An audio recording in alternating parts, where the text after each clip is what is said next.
Well, the governor of North Dakota signs a measure banning the use of so-called transgender pronouns in schools. Republican Doug Burgum signed the bill yesterday. It prohibits public schools and government offices from requiring its employees to use transgender pronouns. Teachers also are now required to contact parents if their child identifies as transgender. And joining us now is Jay Richards, director of the DeVos Center for Life, Religion, and Family, and the William E. Simon Senior Research Fellow. Jay, great to be with you today. A lot to get to.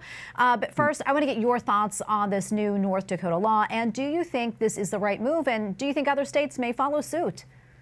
I do, actually. I mean, I think it's important to distinguish a law that prevents people from speaking that could violate, say, the First Amendment, from a law that prevents compelled speech. In other words, the problem is that you have students and teachers and administrators in schools that can otherwise feel compelled to use the false opposite sex pronouns for kids that identify, as you said, as transgender. That's what we're actually dealing with. And so obviously some people are not going to want to do that. Frankly, I wouldn't want to do that. If you think, look, I've got a male student here, I don't want to be compelled to pretend that he's a female because I would be participating in a falsehood. And so that's what this law is designed to do, to protect people like that, their consciences. And I think other states would be wise to follow suit. Yeah, on a different note, Jay, two Colorado families are suing their school district for encouraging their daughters to join an LGBTQ plus club and then keeping its activities secret from the families.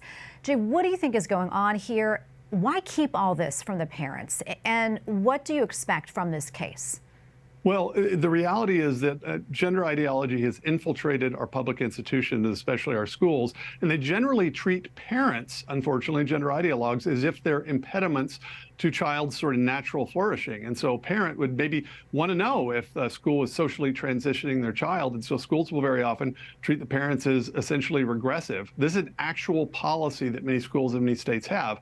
That's what clearly happened in Colorado. It's happened in parents in Florida and elsewhere, in which schools just socially transition kids behind parents' backs. Obviously, parents' rights are violated in a policy like that.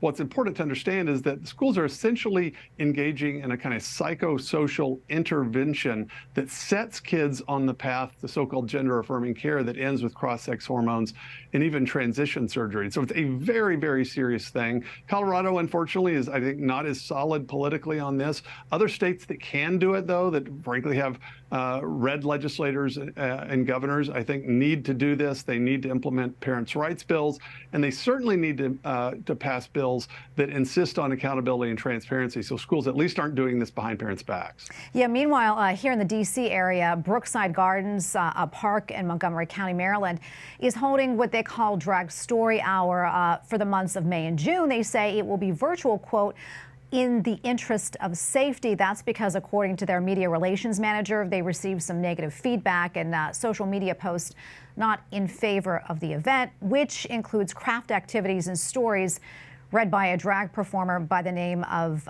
Demand Martini. Jay, a lot to unpack here, I know. But if they're getting so much pushback on this, why are they still going forward with this? I mean, what is behind this?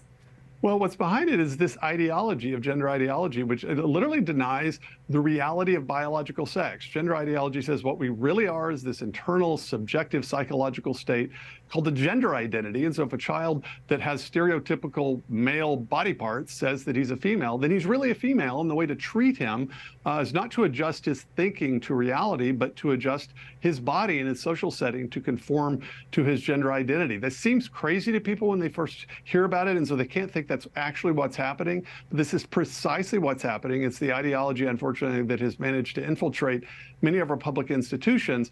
And the way to resist this is to first understand how radical the idea is, so that we can actually respond to it. I mean, what I've discovered is that people first just simply have a hard time believing it's as crazy as it sounds. And then once they realize it is, they're infuriated and want to do something about it. But that anger has to be channeled into productive policies, and policies like the ones that we've seen actually around the country, restricting so-called gender-affirming care, protecting the speech of people who might otherwise be compelled. This is a really good first start.